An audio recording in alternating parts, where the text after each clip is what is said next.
So with our handsome Mr. Z, ready, sir? We're going to warm up a little bit with trying something new for him. So he's never done the watch that game or look at that game. So I know we were discussing a little bit in the previous video, and I'm just warming him up with some find its as we're blabbing for a few moments. So the benefit of the look at that game is what it's called. So LAT is that it can help your dog originally view something that is benign and, again, non-threatening. And excuse me, I should not be drinking seltzer. And so let's say you start off with something benign, like we're going to use an orange little cone. If there is a history with an item, like it's a toy or a play item for them, I wouldn't choose that. You want to just choose something that has no emotional response and is very neutral.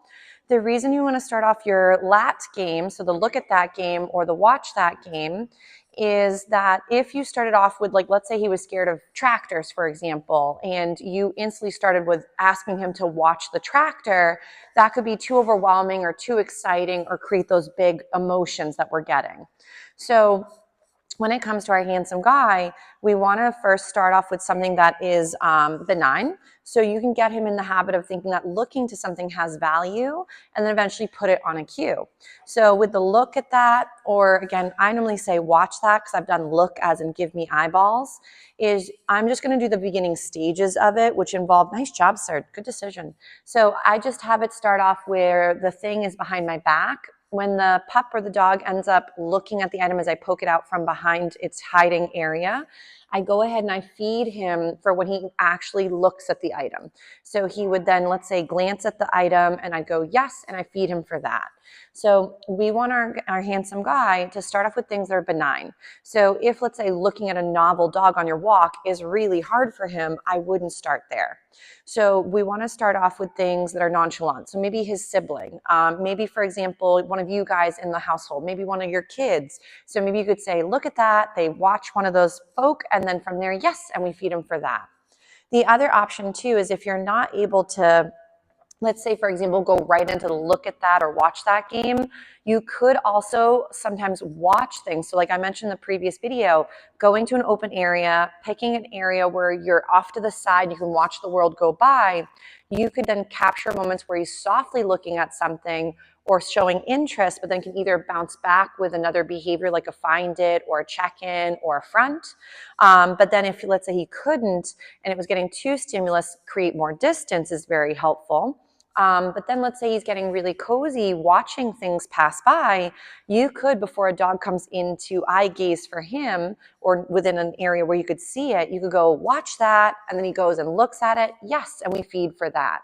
So it can be really nice to try to change the emotional response of sometimes what brings too much excitement or anxiety into a supervised sort of moment where they're looking at it and then can bounce back. So now the watching of the item brings them something good versus sometimes frustration, unknown, or anxiety. So like for one of my previous students who had a very cute Newfie Poodle cross, she was actually kind of overwhelmed by new strange people, especially men, for example. She did amazing in the classroom setting, but then when we did like the field trips class where we go out in the real world, she was having a bit of a harder time noticing these new people coming in and out of the environment. So what I had them practice with the lovely girl is at the household, they practiced with things that were benign, household items, and then people within the home that she felt comfortable with, and they had her work the look at that game. So now when Miss V, because her name was Violet, when Miss V would go out and go to one of the classes, she would then go from being apprehensive in the beginning to now when she sees a new person, it means check in with your handler for another great paycheck. So it started to change her emotional response to novel, strange men, equaling that, again, within her comfort range and under threshold where she's not overwhelmed or overexcited, she was able to watch a new strange gentleman and then get reinforced for softly watching and then checking back in. So we're going to try a little bit with the cone. I'm going to see if Mr. Z can handle the concept. So the way this is going to work is this is, again, my neutral item. He's already taking a peek-see, which is great. So I'm going to have it behind my back. If your pup is really interested in your food and they're staring like at your tummy or at your hand with the snack, I sometimes like to just get it out of range and then go ahead and go watch that, Yes, and feed for that. So again, it's whichever side you feel more comfortable on. So if you're left-handed, you could switch, whatever works well for you guys. So again, we're going to go into watch that. Yes. So in the beginning, the item is behind your back and you're popping it out. And what you're waiting for him to do is when he notices the item, you feed for those moments. Eventually, you'd be able to put this item slowly onto a stationary item like a chair and get your babe to, when you say the cue to go look at it, they would do so, and then you'd feed for those moments. So again, we're going to go watch that. Yes. Nice job. Watch that. Yes. So I'm just going to grab my snack a little bit in advance. I got a little stuck. Watch that. Yes. So Mr. Z, I want him to look at those things because then you could start to pair this with other things that are not instantly, again, jarring or too exciting or trigger. And remember, triggers don't have to be negative things. It could be things that set your dog off in a way that they get way too excited and then become over aroused, and then it's hard to deal with the setup for them or for you. So again, watch that. Yes. Nice.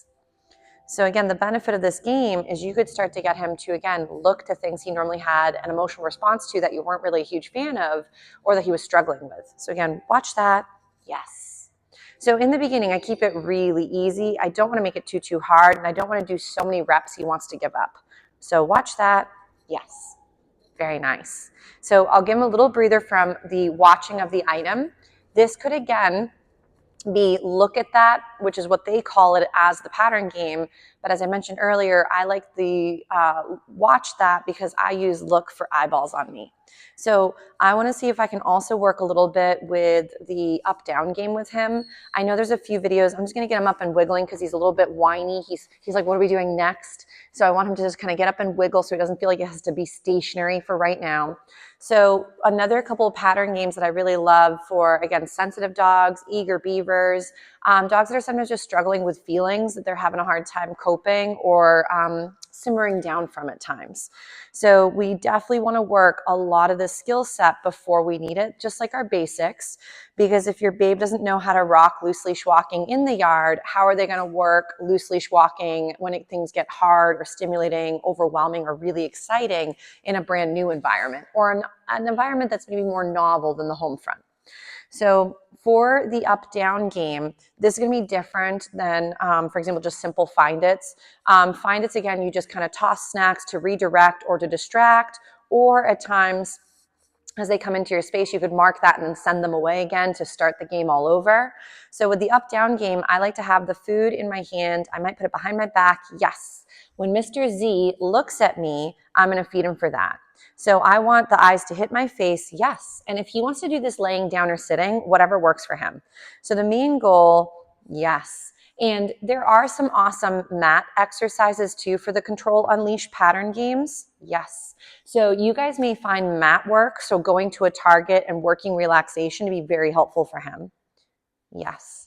Because then you can start to even use that and not necessarily have to always have the visual target. Yes. But you can start to implement that calm and relaxation, and doing these games, yes, can bring consistency to an environment. Oh my goodness, thank you. I knew that was coming. Thank you, my love. So let's say we have moments where we get the eager beaver. I had a feeling he was looking at me and he was like, lady, we're about to wrestle. So if there's moments where your babe goes to do something you're not a huge fan of, I would just recommend ignore or help them get off of you for the moment, and then see if you can get the skill you'd prefer. So we might go into a little bit of a sit. And of course, we got drool a little bit, that bound to happen. So now we might go ahead and get that focus or that softness and feed for this. So remember, he's still a baby. A lot of times people will see him and think, oh my gosh, he's such a big dog, like he's an adult. He's only 7 months old. So remember that he is just now hitting adolescence, going into like 6 months or so is when it typically starts for most of the babes. So adolescence will be from 6 months to about 18 months to 2 years, or a little bit more or less, depending on chew them is optional, right? Depending on the beauty. Right now I'm just capturing moments for being soft. He's like, oh, there's the snack I hawked up. Delicious. So as opposed to the up-down game, which in the beginning, when you're first starting this game, you can actually put a food item right on the floor. And then from there, see if he goes from getting the snack off the ground to then giving you eyeballs. So right now he's a little distracted right there. Yes. So I'm not really looking for a sit or a down. I'm just looking for eyes on me. So the benefit of up down is, the reason it's called up down is that it involves the babe going from grabbing the food down on the ground to then going up to give you eyeballs. So right there, yes, and we feed. So the way this game could change is, as opposed to doing the up down, which you get again would feed for those eyes on you and then feed the floor, is then you could do the ping pong game. So ping pong would be, again, those beautiful eyes on me, and I go yes, and I toss the food to the left or the right, whichever direction. Then when the dog comes back to reorient towards you, gives you eyes again, right there, yes, and we toss the food. So this one involves movement of him physically wiggling, where with the up-down game, he was normally sort of stationary in front of you. So right there, he gives me eyes, yes, and I toss to the side. So this can also be similar to my Find It, but a bit different because you're looking, yes, for the connection with the eyes on you, and then from there you toss the food to the left or the right. For a lot of babes, sometimes the ones that involve movement, yes, is much more fun because it gets them to wiggle. And some babes, when they're feeling a little bit flustered, remember that movement behaviors tend to make things a little bit easier for them too. He's like, oh, so exhausting. So we'll see if he reorients right now. He's like, chewing is optional right there. Yes. So beautiful eyes, back into that little ping pong.